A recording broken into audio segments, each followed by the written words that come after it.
Olá pessoal, nesse vídeo eu gostaria de compartilhar algumas coisas sobre o Git e o GitHub, principalmente para você que mexeu pouco ou está entrando numa empresa e quer entender mais como funciona e tem medo de mexer, né?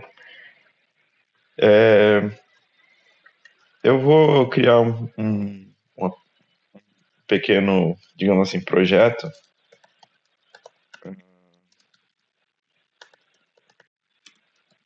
e vou iniciar o Git nele. Então ele não, eu criei uma pasta aqui. Não tem nada nela, tá vazia, e eu vou criar um arquivo nele. Então eu vou criar um arquivo index.txt e vou adicionar algumas coisas nele. Adicionar texto Olá Mundo em index.txt. Esse programa, ele acho que só tem no Mac. Você digita e ele gera o código para você, tá? Então, se eu olhar o que tem nesse arquivo, então ele simplesmente colocou o Olá Mundo aqui dentro. Tá? Então, o que a gente vai fazer? A gente vai criar um projeto aqui no GitHub. Eu vou chamar ele de... Vou dar o mesmo nome para ele, Projeto Git. Que geralmente é o que é o padrão, né? Então a gente cria o repositório. E aqui ele ensina como você adiciona as propriedades do seu projeto no seu terminal.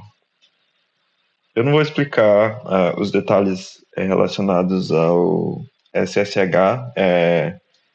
Já é esperado que você tenha configurado, né? Então eu vou apenas seguir as orientações aqui. Então, o que ele fala assim? Para um projeto que já existe, né? Você simplesmente adiciona esse endereço, né? E cria uma branch main e dá um push. Tá, o que o Git faz? Eu não tenho nenhum Git aqui. Se eu dar um Git status, ele dá um erro. Então eu tenho que dar um Git init. E isso, o que ele fez? Ele criou uma pasta .git. O ponto que vem antes é porque a pasta é oculta, né?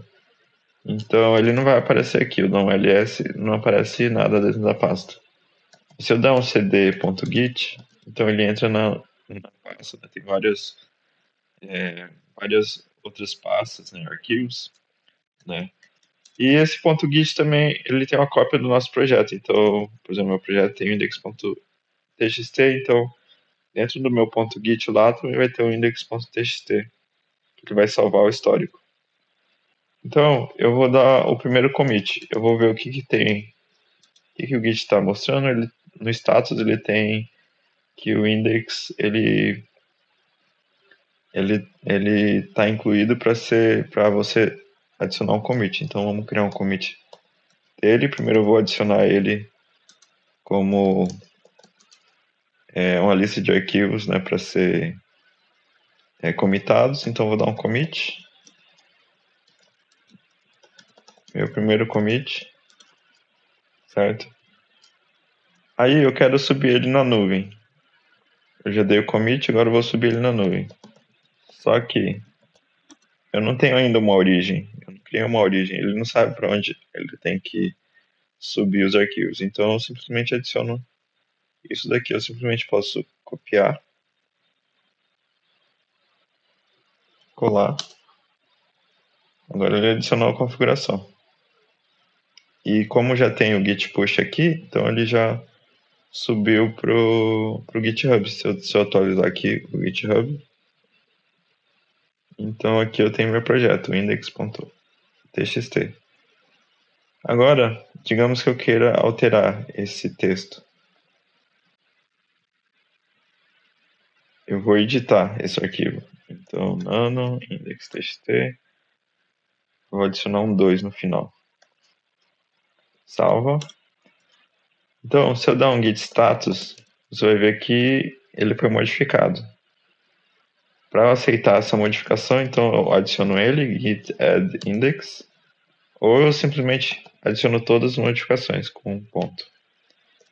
Aí eu dou um git status para ver se está tudo certo e dou um commit, mensagem do commit, e vou puxar, git push origin main. Então o push significa que eu vou subir para a nuvem. O origin é esse endereço aqui, né, do meu projeto. E o main é a branch que eu quero subir ele. Beleza? Foi? Então se eu atualizar, você vai ver que então ele atualizou aqui também. Só que quando você está trabalhando em time, você não pode simplesmente alterar a main. Você precisa trabalhar em uma branch separada. Você faz isso a partir da main, porque geralmente a main tem as últimas atualizações. Então, por exemplo, na sua empresa, você tem que dar um git pull para puxar todas as atualizações que existem no servidor para sua máquina. Aqui já está atualizado, por isso aparece already up to date, certo?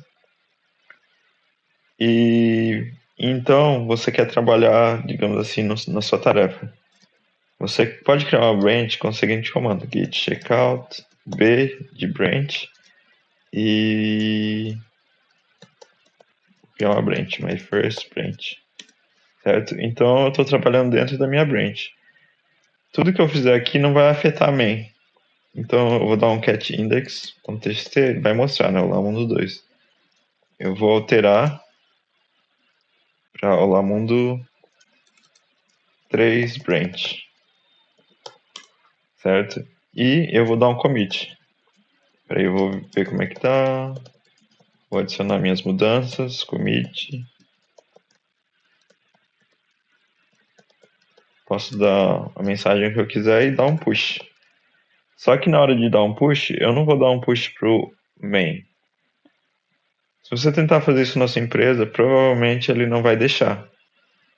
Porém, é melhor não arriscar. Então, sempre fique de olho para onde você está puxando. Então, você vai puxar para sua branch. My first branch.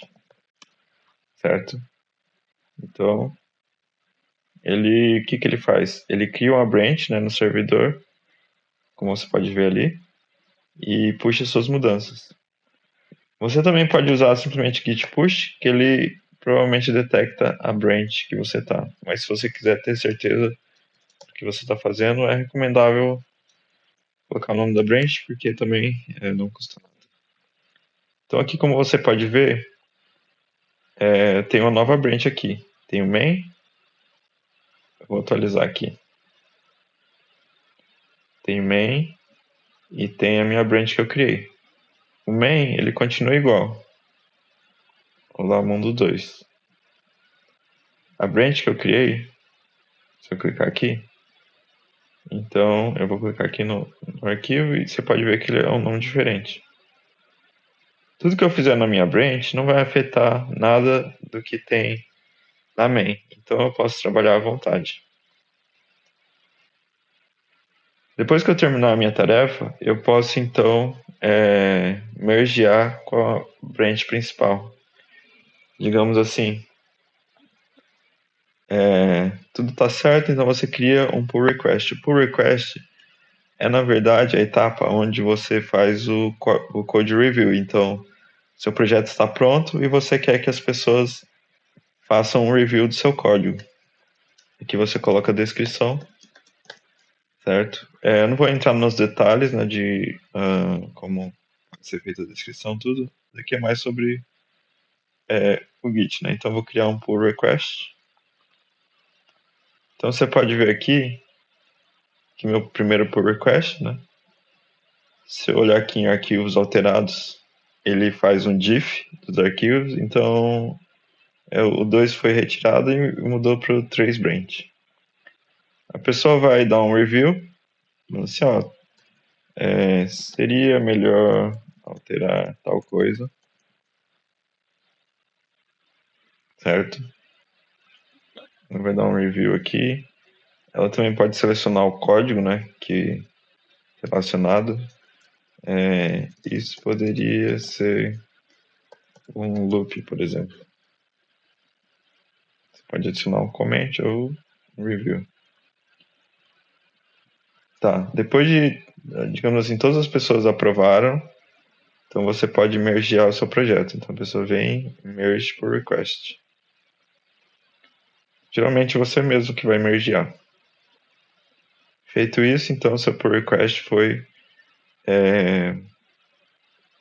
mergeado com sucesso. Então, se você for na parte principal do projeto, então agora você vai observar que o index ele já está com a nova versão, né? E a sua branch, se olhar aqui, que olha todos os pull requests, né? Como foi fechado, ele não aparece, ele aparece aqui no closed. Então, o que acontece? A branch, às vezes ela é apagada. Então, às vezes aqui, ó. No meu caso, não está configurado para ser apagado, mas em alguns lugares eles apagam, ou senão você pode apagar manualmente, você não vai precisar mais dela. Certo? Então, basicamente, tudo que você fez aqui no seu projeto não vai afetar em nada do projeto principal. Então, você pode cometer quantos erros você quiser dentro ali, desde que não seja na main e que você não faça nenhum merge sem o code review dos colegas. Então, para recapitular, o Git, então, ele é uma cópia do seu projeto que faz um controle de versão. Para criar uma branch, você utiliza o comando git checkout b e o nome da nova branch, certo? Você pode mudar de branch, se a branch já existe, com git checkout o nome da branch. Por exemplo, git checkout main, eu mudo para main. Git checkout. Se você não lembra o nome da branch, você pode colocar simplesmente git branch e vai aparecer. São muitos comandos, talvez, para decorar, né? Mas com o tempo você pega o jeito. Tá, aqui eu estou tentando criar uma branch, mas ela já existe. Mas eu só preciso, na verdade, ir para ela, entendeu? My first branch. Aqui eu tenho meu projeto. Certo? Então é isso. Espero que tenha sido útil. Obrigado.